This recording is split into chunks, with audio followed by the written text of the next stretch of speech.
Good morning students. जो next topic है आपका रेजिस्टेंस क्या होता है? Oppose the flow of current. यानी कि जैसे अगर हम कॉपर को लेते हैं, कंडक्टर कॉपर वायर लेते हैं, तो उसमें जब हम स्मॉल पोटेंशियल डिफरेंस अप्लाई करते हैं तो इसमें क्या होगा, जो हमारे इलेक्ट्रॉन्स है वो मूव करना शुरू हो जाएंगे अपोजिट डायरेक्शन में। ठीक है, तो क्या होगा, इससे ये करंट को अपोज कर रहे हैं। ठीक है, oppose the flow of electric current. और दूसरे केस में अगर हम कार्बन लेते हैं तो उसमें क्या होगा, जब हम पोटेंशियल डिफरेंस अप्लाई करते हैं उसके ऊपर, तो for fever electrons will flow, यानी कि जो बहुत कम इलेक्ट्रॉन्स मूव करते हैं, तो इससे क्या होगी, उसकी रेजिस्टेंस हाई हो जाएगा और कंडक्टिविटी कम हो जाएगी। इसकी रेजिस्टेंस की यूनिट क्या होती है? ओम। उसके बाद आता है factor upon which resistance depend. सबसे पहले आता है लेंथ। अगर हम किसी कंडक्टर की लेंथ को बढ़ा देते हैं तो उसका रेजिस्टेंस क्या होगा, इंक्रीज हो जाएगा। ठीक है, तो रेजिस्टेंस किस पर डिपेंड करता है? Length of conductor. अगर हम जितनी लेंथ बढ़ाएंगे तो रेजिस्टेंस इंक्रीज हो जाएगा। ठीक है, R is equal to directly proportional length. उसके बाद आता है एरिया। एरिया से आप क्या समझते हैं? जो कंडक्टर की थिकनेस है, मोटाई है, जो एरिया है जो उसका, अगर हम उसको बढ़ाते हैं तो उसकी क्या हो जाएगी, कंडक्टिविटी हाई हो जाएगी और रेजिस्टेंस लो हो जाएगा। तो इसको हम कैसे करेंगे? Resistance of conductor is inversely proportional to the area of cross section. If the area of conductor increase, resistance will be decrease. उसके बाद आ जाता है आपका third, nature of materials. Nature of materials, resistance किस पर डिपेंड करता है? नेचर ऑफ मटेरियल के ऊपर, कि कंडक्टर का नेचर कैसा है, कॉपर का है, एल्युमिनियम का है, तो डिपेंड करेगा कि किस चीज़ का है। ठीक है, उसके बाद आ जाता है आपका टेम्परेचर। टेम्परेचर में क्या होगा, resistance of conductor increase with the temperature. ठीक है, अगर इंसुलेशन केस में क्या होगा, रेजिस्टेंस डिक्रीज हो जाएगा। अगर खाली इंसुलेशन केस में डिक्रीज होगा, और कंडक्टर केस में क्या होगा, रेजिस्टेंस इंक्रीज हो जाएगा आपका। अगर कंडक्टर विद इंसुलेशन है तो डिक्रीज होगा वो। ठीक है, जो उसका जो रेजिस्टेंस है वो डिक्रीज हो जाएगा। Thank you.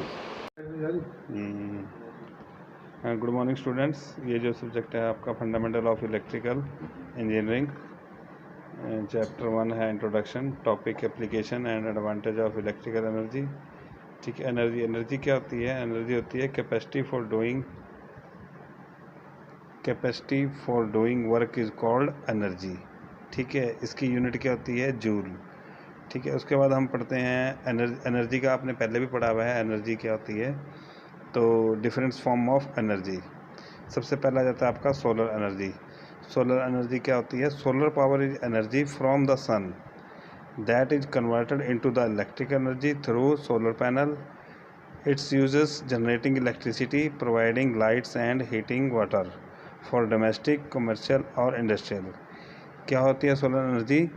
जो हमारी सूर्य की किरणें होती हैं तो उसके थ्रू हम इलेक्ट्रिसिटी जनरेट करते हैं। ठीक है, तो सूर्य की किरणों को हम कैसे करते हैं? सोलर पैनलों के द्वारा इसको ऑब्जर्व कर लेते हैं और इलेक्ट्रिसिटी प्रोड्यूस करते हैं। ठीक है, इसका यूज़ कहाँ कहाँ होता है? जनरेटिंग इलेक्ट्रिसिटी करने में, प्रोवाइडिंग लाइट्स, यानी कि प्रोवाइडिंग लाइट्स और heating waters for domestic and commercial और इंडस्ट्रियल। ठीक है, उसके बाद आ जाता है आपका विंड एनर्जी। विंड एनर्जी में क्या होता है? It is the process of creating electricity using wind और air flow. Wind turbines are used to capture the kinetic energy from the wind and generating electricity. It is a process of creating electricity using wind, यानी कि हवा के flow के द्वारा हम क्या करते हैं? इलेक्ट्रिसिटी जनरेट करते हैं। उसमें क्या होता है? विंड टर्बाइन लगे होते हैं। विंड टर्बाइन से किनेटिक एनर्जी क्रिएट करते हैं और किनेटिक एनर्जी को हम इलेक्ट्रिसिटी में कन्वर्ट कर देते हैं। तो ये हैगा हमारा विंड एनर्जी। उसके बाद आ गया आपका tidal energy. Tidal energy converts energy obtained from the tides into useful form of power, mainly electricity. ठीक है, टाइड्स क्या होता है? ज्वार भाटा। समुद्र के अंदर आपको पता है ज्वार भाटा उठते हैं, तो उसके थ्रू हम इलेक्ट्रिसिटी जनरेट करते हैं। ठीक है, इलेक्ट्रिसिटी जनरेट करते हैं। Tides energy converts energy obtained from the tides. किससे प्राप्त होती है हमें? ज्वार भाटाओं से। तो हम समुद्र के किनारे एक बांध बना देते हैं। ठीक है, तो बांध के उसके थ्रू हम क्या करते हैं? इलेक्ट्रिसिटी को जनरेट कर लेते हैं। उसके बाद आ गया आपका केमिकल एनर्जी। केमिकल एनर्जी क्या होती है? This energy sources of including fuels and battery. ठीक है, is cell capable of generating and electrical current by converting the chemical energy of a fuel directly into the electric energy cell. The fuel is obtained,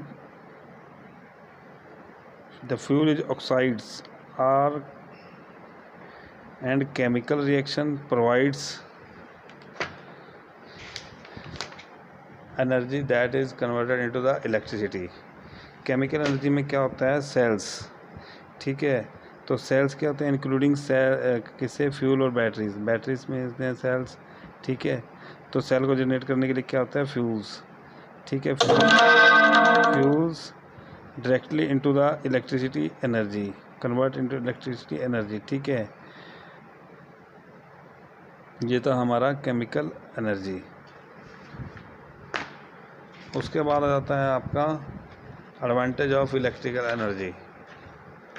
advantage of electrical energy में क्या होगा कि हमारे advantage electric energy क्या क्या advantage हैं? It is very clean and green energy. ठीक है, ये बहुत ही नहीं कि साफ़ और ग्रीन एनर्जी। ग्रीन एनर्जी से क्या है? Fuel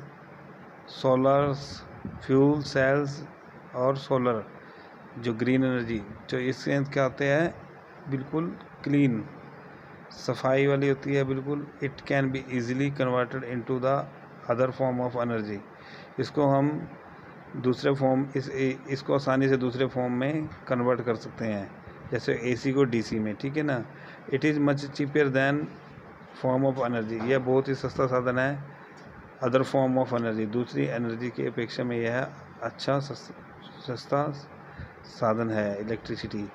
it can be easily transmitted in various location very conventionally and efficiency.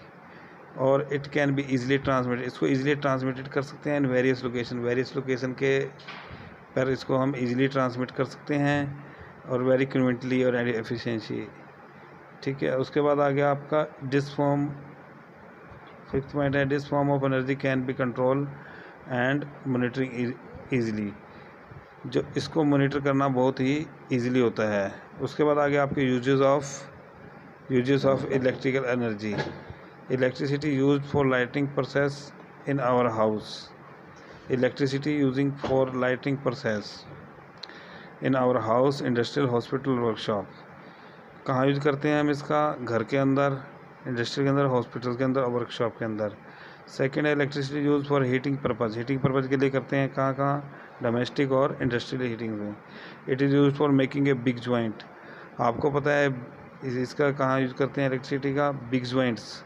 किसके थ्रू? वेल्डिंग ट्रांसफार्मर और वेल्डिंग जनरेटर यूज्ड के थ्रू हम इसको बिग जॉइंट्स करते हैं। इसमें किसकी ज़रूरत पड़ती है हमें? इलेक्ट्रिसिटी की।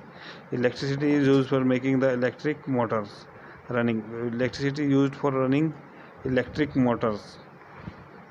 Electricity use for running electric motor for our domestic use and industrials. Electricity का और कहाँ यूज करते हैं हम? इलेक्ट्रिक मोटर को चलाने के लिए। और ये कहाँ यूज होती है? घरों के अंदर और इंडस्ट्रियल में। Electricity use for operating appliance. Electricity का यूज़ हम कहाँ करते हैं? अप्लायंस, घरों के जो अप्लायंस होते हैं उसको ऑपरेट करने के लिए, कंप्यूटर के लिए, इलेक्ट्रॉनिक सिस्टम के लिए, ट्रांसपोर्टेशन सिस्टम के लिए। तो ये थे आपके यूजेस ऑफ इलेक्ट्रिकल एनर्जी।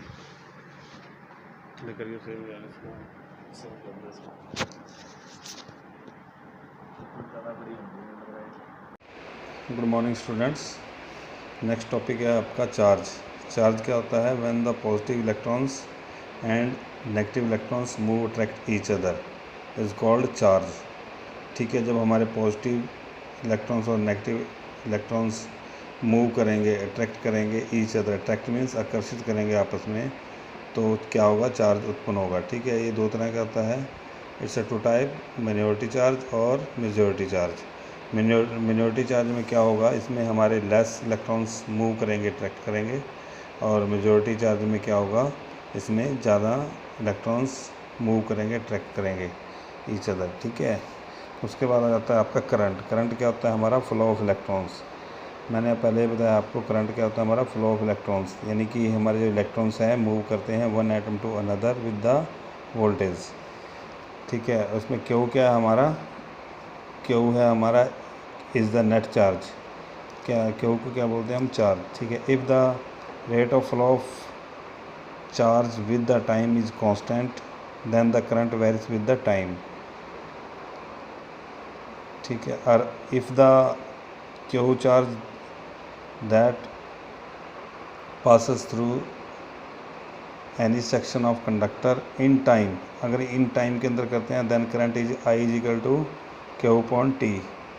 अगर ये कह रहा है भी अगर हम चार्ज फ्लो करते हैं, यानी कि rate flow of charge time के साथ, टाइम कांस्टेंट है, तो then the current varies with the time, current जो वेरी करेगा टाइम के साथ। ठीक है, अगर हम इन टाइम, हमारे पर्टिकुलर कुछ टाइम है हमारे पास, तो क्या होगा हमारा I is equal to Q upon T, charge upon time. ठीक है, तो I क्या आ गया हमारा D Q upon D T. उसके if the electrons are passes,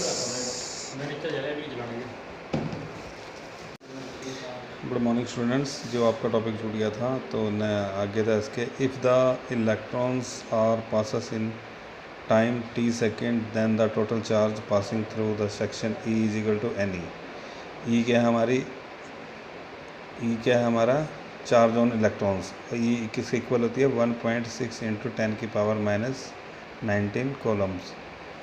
then the current in the conductor क्या था हमारा, I is equal to Q upon T. Q क्या है हमारा, चार्ज। चार्ज क्या है हमारा, E।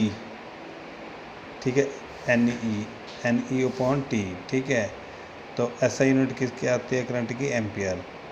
तो 1 एम्पियर किसके इक्वल होगा, 1 coulomb upon 1 second. 1 ampere is the current corresponding on A charge of 1 coulomb passing through any section of the conductor पर सेकेंड। कि हम 1 एम्पियर करंट है जो कोरस्पॉन्डिंग चार्ज दे रहे हैं वो ऑफ 1 कूलम। ठीक है, passing through any section of conductor पर सेकेंड, जो टाइम है उसका पर सेकेंड का है। 1 इलेक्ट्रॉन्स इक्वल टू 1.6 इंटू 10 की पावर -19 कोलम। तो 1 एम्पियर के किसके इक्वल हो गया, 1 कोलम अपॉन 1 सेकेंड। तो इसको हम सॉल्व कर लेते हैं, 1/1.6 इंटू 10 की पावर -19, तो ये आपका आता है 625 इंटू 10 की पावर 16 इलेक्ट्रॉन्स। जो 1 ई होती है, जो 1 एम्पियर होता है, किसके 1 एम्पियर में कितने इलेक्ट्रॉन्स होते हैं, 625 इंटू 10 की पावर 16 इलेक्ट्रॉन्स। तो पोटेंशियल डिफरेंस क्या होता है हमारा, नेक्स्ट है पोटेंशियल डिफरेंस होता है जो difference in electrical potential between the 2 point in an electric field. ठीक है, the positive charge from 1 point two the other. किसके मेजर करते हैं हम इसको, वोल्ट में। जो हमारा पोटेंशियल होता है, जो हमारा between the 2 points in an electric field. ठीक है, तो इसमें क्या होता है हमारा पॉजिटिव चार्ज मूव करते हैं 1 पॉइंट से अनदर। ठीक है, और इसको किस में मेजर करते हैं, वोल्ट्स में।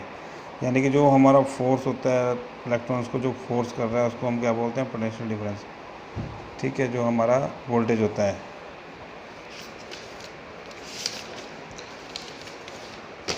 उसके बाद आता है, इसके बाद यही है, when the potential difference is applied across a copper wire then free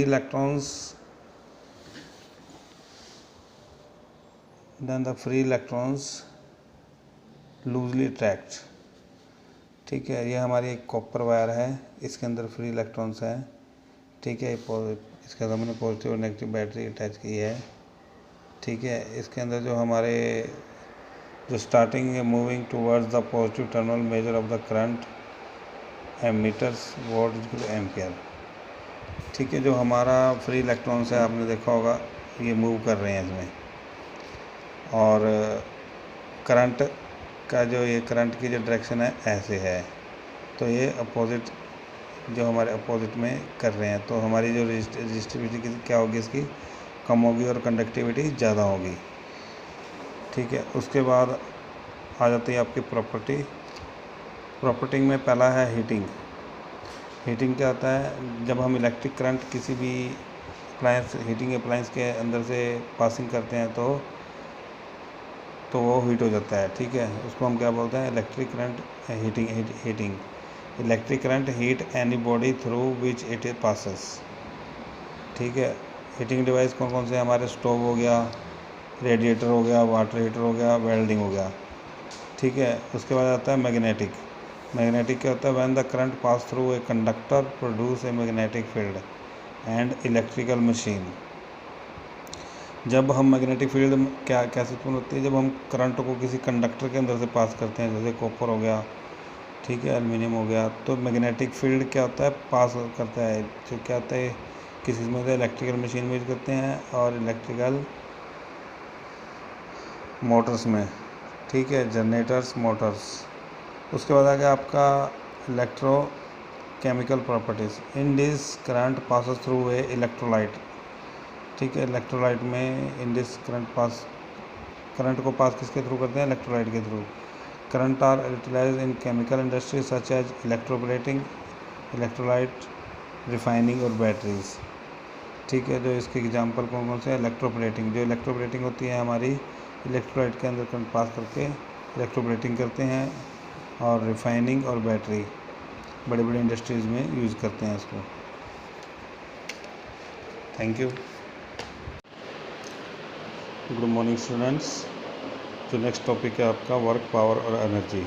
work क्या होता है, work is said to be done by a force.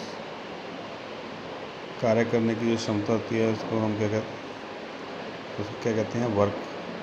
जिस क्षमता से हम वर्क कर रहे हैं, काम कर रहे हैं, work is said to be done by a force. जितना फोर्स लगा रहे हैं हम उसमें, तो W is equal to F into D. F क्या है हमारा फोर्स, डी क्या है हमारा डिस्टेंस। ठीक है, तो work done is equal to F into D. तो इसकी वर्क की जो यूनिट होगी क्या होगी, जूल। उसके बाद आता है आपका इलेक्ट्रिकल पावर। इलेक्ट्रिकल पावर क्या आता है, the rate of to do work is called power. जिस दर से हम काम कर रहे हैं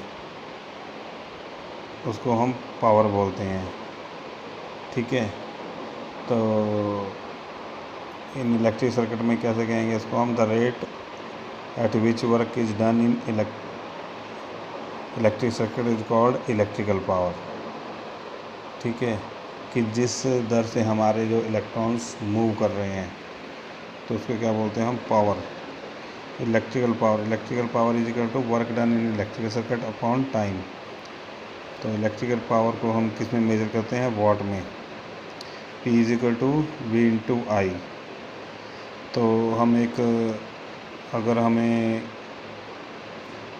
इलेक्ट्रिक बल्ब की वाटेज निकालनी है तो हमारे पास करंट है जो है हमारे पास 0.4 एम्पियर और वोल्टेज है हमारी 250 वोल्ट। तो हम इसको ईज़िली निकाल सकते हैं। तो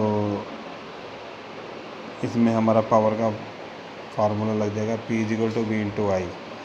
V कितना है हमारा 250 और करंट कितना है हमारा 0.4। तो हम इसको मल्टीप्लाई कर देते हैं तो कितना आ जाता है हमारा ये 100 वाट। ठीक है, 100 वाट आ जाएगा आपका ये। उसके बाद आता है आपका इलेक्ट्रिकल एनर्जी। इलेक्ट्रिकल एनर्जी क्या होती है, the total amount of work done in an electrical energy. Total amount of work done in an electrical circuit is called electrical energy. Electrical energy किसके इक्वल होती है, V into I into T. तो ये क्या हो गया हमारा I² RT। Is equal to V square upon T, V square upon R is equal to T. अगर हम पावर को सेकंड में लेते हैं तो क्या होगा, वाट सेकंड। अगर हम पावर को हावर में लेते हैं तो क्या यूनिट लग जाएगी, वाट हावर। अगर हम पावर को किलोवाट में लेते हैं तो क्या होगा, kWh।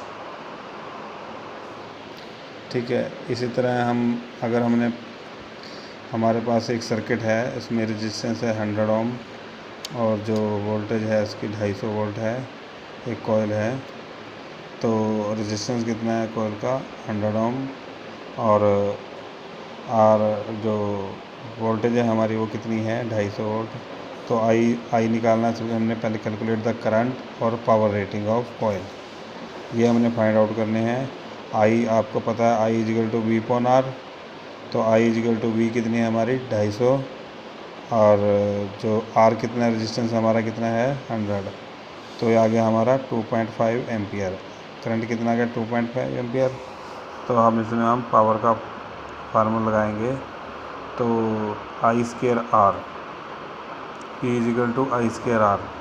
तो इसमें हम आई स्क्वायर आर, इसमें हम करंट को डबल लेते हैं, क्योंकि जो हीट लॉस के कारण इसको हम करंट को डबल ले रहे हैं। तो P is equal to I square R, P is equal to 2.5 into 2.5 into 100 upon 100, यानी कि अगर हम इसका पॉइंट हटा देते हैं तो 25 इंटू 25 इंटू 100 अपॉन 100, तो कितना आ जाएगा आपका ये 625। पावर कितनी आ गई हमारी, 625 वाट। Thank you.